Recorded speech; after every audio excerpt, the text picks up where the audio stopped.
اعوذ باللہ من الشیطان الرجیم، بسم اللہ الرحمن الرحیم۔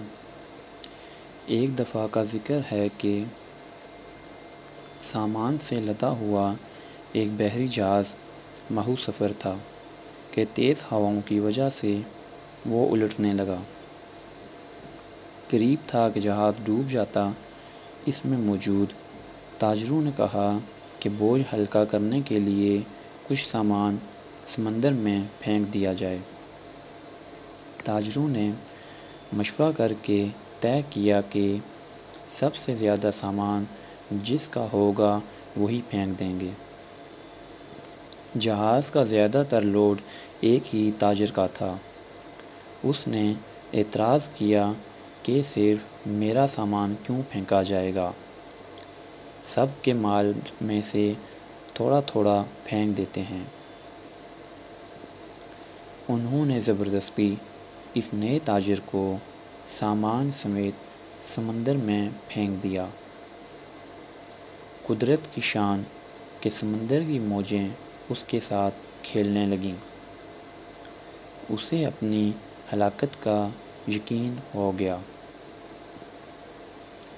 جب ہوش آیا تو کیا دیکھتا ہے کہ لہروں نے اسے ساحل پر پھینک دیا ہے۔ یہ ایک غیر آباد جزیرہ تھا۔ جان بچنے پر اس نے رب کا شکر ادا کیا، اپنی سانسیں بحال کیں، وہیں پڑی لکڑیوں کو جمع کر کے سر چھپانے کے لیے ایک جھونپڑی سی بنائی۔ اگلے روز اسے کچھ خرگوش نظر آئے۔ ان کا شکار کر کے گزر بسر کرتا رہا۔ وقت یوں ہی گزرتا رہا۔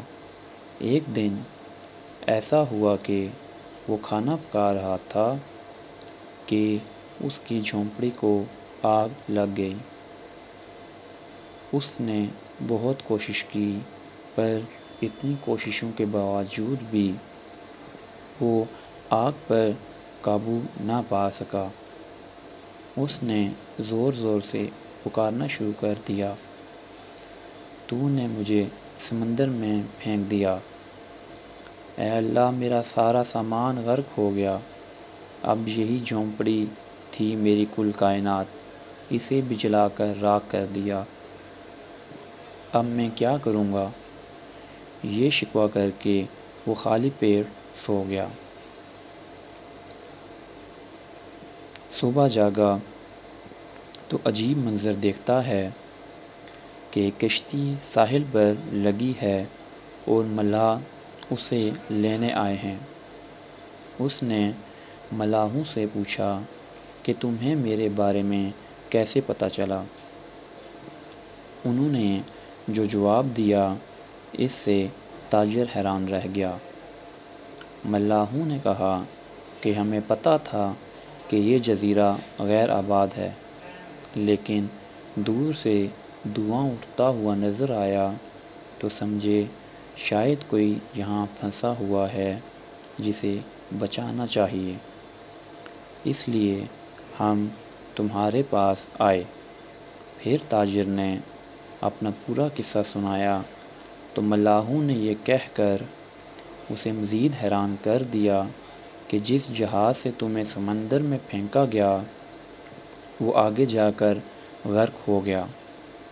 یہ سن کر تاجر سجدے میں گر گیا، رب کا شکر ادا کرنے لگا اور کہا کہ پاک ہے وہ ذات جس نے مجھے بچانے کے لیے تاجروں کے ہاتھوں سمندر میں پھینکوایا۔